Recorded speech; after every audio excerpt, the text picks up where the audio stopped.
नमस्कार विद्यार्थी मित्रांनो, आज आपण सिद्धांत सूर्यवंशीकडे आलो आहेत. सिद्धांत हा मेड IIT फाउंडेशनला इयत्ता 9वी व इयत्ता 10वी या 2 वर्षात होता आणि त्या 2 वर्षांत झालेल्या तयारीमुळं तिथल्या त्यावेळेस झालेल्या चांगल्या फाउंडेशनमुळं आणि नंतर 11वी 12वीमध्ये शाहू कॉलेजला त्याने घेतलेल्या परिश्रमामुळं तिथल्या झालेल्या तयारीमुळं तो आज IIT चेन्नई IIT मद्रास येथे तो आता ॲडमिशन घेत आहे त्या इन्स्ट्रुमेंटेशन आणि बायोमेडिकल या ब्रांचमध्ये. सिद्धांतचे मार्क्स होते 136, त्याची रँक होती ऑल इंडिया रँक 8636 आणि जनरल EWS रँक होती 1074. ठीक आहे. सो सिद्धांत हा एकदम मेहनती विद्यार्थी होता, छान डाऊट्सही विचारायचा.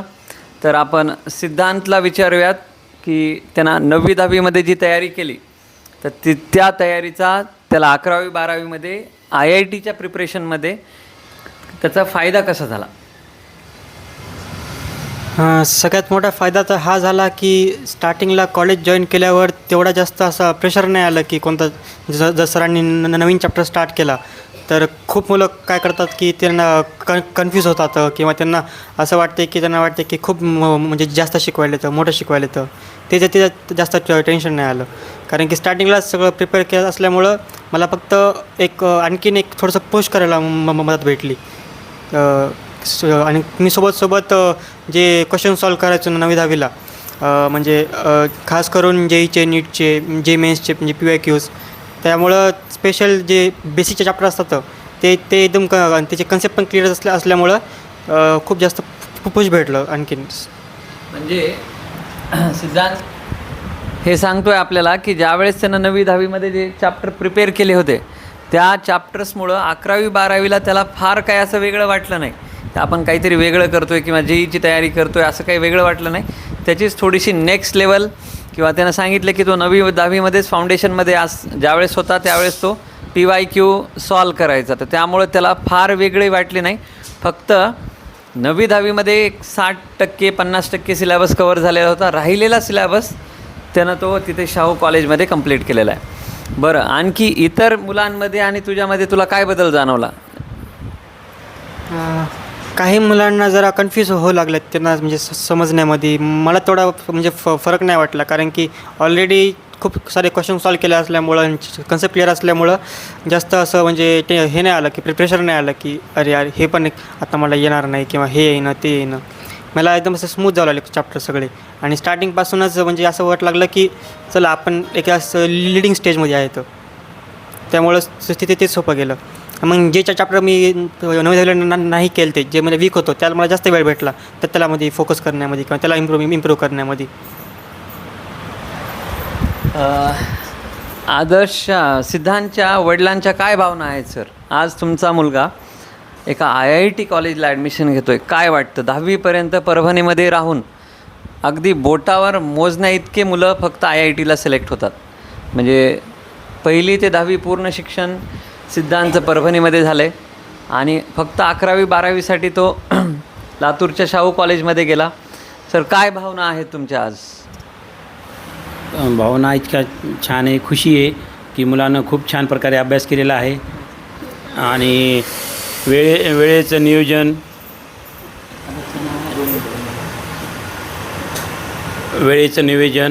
आणि समयसूचकता दाखवली आणि जे दैनंदिन अभ्यासक्रम आहे ट्युशनमध्ये असो आणि मेड IIT ट्युशनमध्ये असो किंवा आपलं जे शाळेचा अभ्यास असो, होमवर्क, वेळेचं बंधन ठेवून त्यानं वेळेची वेळ पूर्ण करणं, कन्सेप्ट दररोज क्लिअर करणं आणि सरनं जे आपल्याला सांगितलेलं आहे मार्गदर्शन, त्या मार्गदर्शनाचं पालन करणं, ते ह्या सर्व तो म्हणजे योग्य मूल्यांकन करून त्याचं नियोजन करून तो अभ्यास करीत असो. हे अभ्यास करण्याच्यामुळं तिचं ह्या नियोजनमुळं तिचं 9वी 10वी आणि 11वी 12वी हे जे परफॉर्मन्स आलं आता जे JEE मेन्समध्ये त्याला 99.65 आले.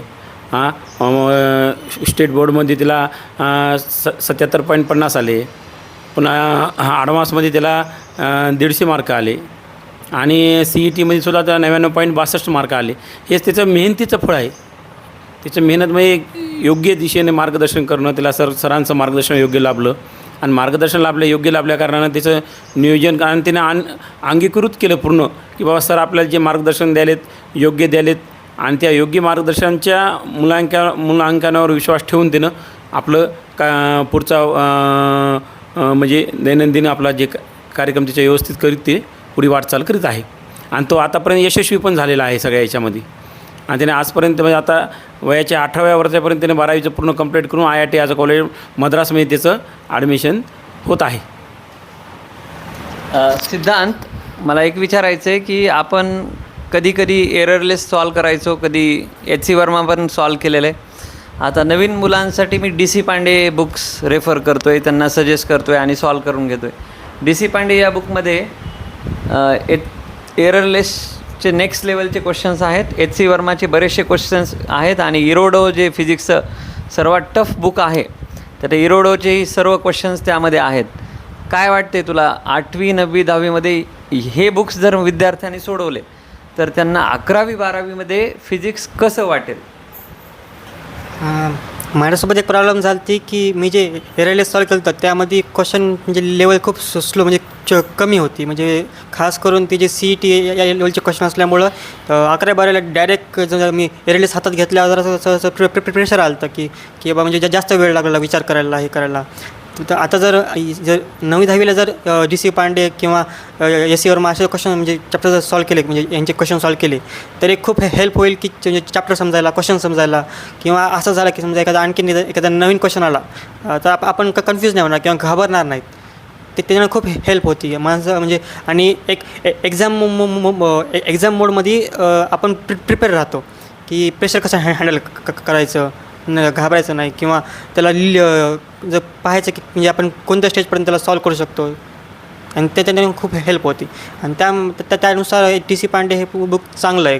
त्याच्यामध्ये म्हणजे इझी लेवलपासून हार्ड लेवलपर्यंत सर्व प्रकारचे क्वेश्चन आहेत आणि ते नक्कीच चांगलं राहील.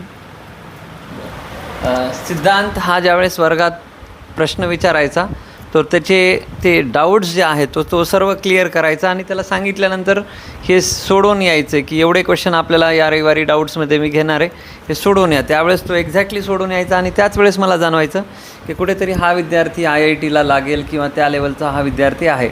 आपण सिद्धांतच्या आईला विचारूयात की तो घरी आल्यानंतर कसा अभ्यास करायचा, मोबाईल बघायचा का किंवा इतर गोष्टींमध्ये काही मुलं डिस्टर्ब होतात तर त्या प्रकारे सिद्धांतचं काही जाणवायचं का? सर ते घरी आल्यानंतर अभ्यास जे सांगितलं आहे ते अगोदर सॉल्व करायचा आणि डिस्टर्बचं म्हटलं तर ते बाजूला जाऊन एकीकडे कुठेतरी बसून ते सॉल्व करायचा की आपल्याला अडचण येऊ नये म्हणून एकांतमध्ये. किंवा जर नाही झालं तर सकाळी उठून किंवा अभ्यास करत होता सर ते. जसा वेळ भेटेल हां म्हणजे नातेवाईक जरी घरी आले आणि पाहुणे आले तरी त्यांचा पाहुण्याचा डिस्टर्ब होणे म्हणून तो आपल्या एक रूम बंद करून त्या रूममध्ये अभ्यास करीत असायचा.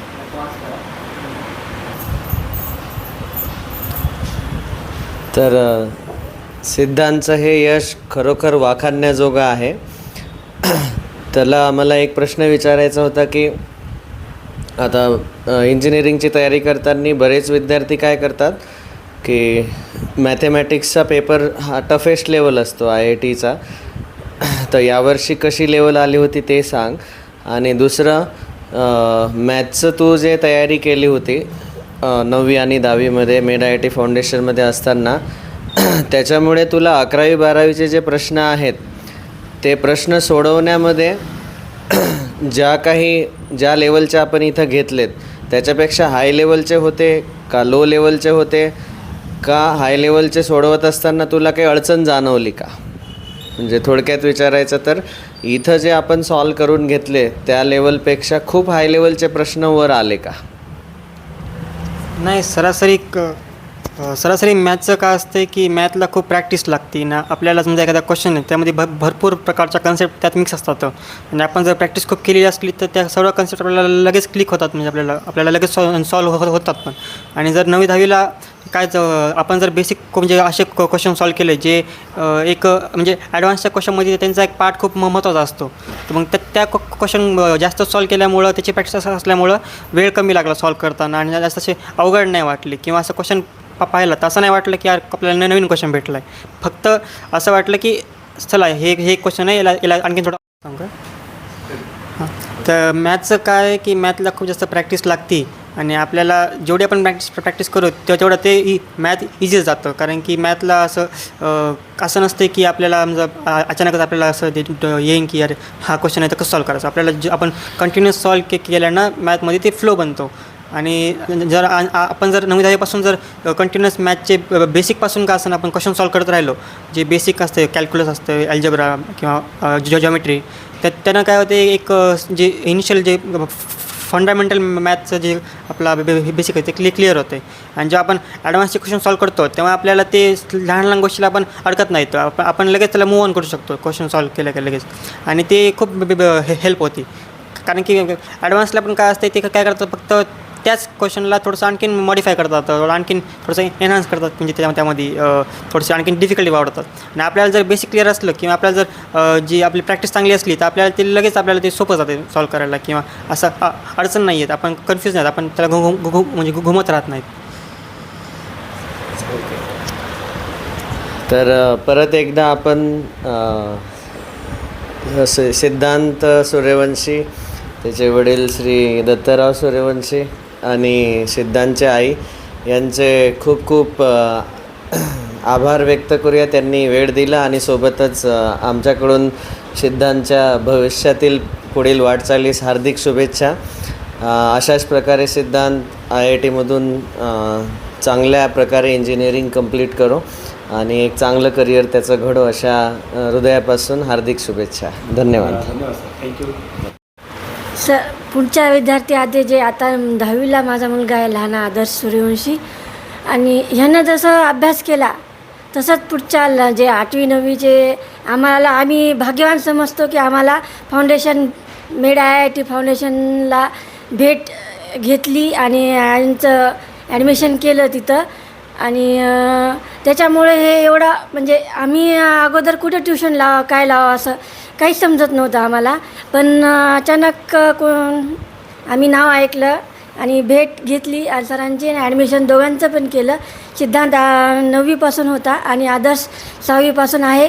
आणि आत्ता तो एकदम टॉप म्हणजे अभ्यास पण खूप चांगला करतो आणि स्पर्धा परीक्षा देतो आणि सगळ्या याच्यामध्ये चांगला आहे. आणि मला तर वाटते म्हणजे खूप जणांनी सरांची भेट घेऊन तिथं ट्युशन लावावं आणि अभ्यास जसं सर सांगतात तसं करावं. खूप खूप धन्यवाद तुमचे. नाही सर, खरंच खूप धन्यवाद. तर सिद्धांतला भविष्यातील वाटचालीस हार्दिक शुभेच्छा. सिद्धांतचे आई वडील आणि सिद्धांतचे खूप खूप धन्यवाद. थँक्यू.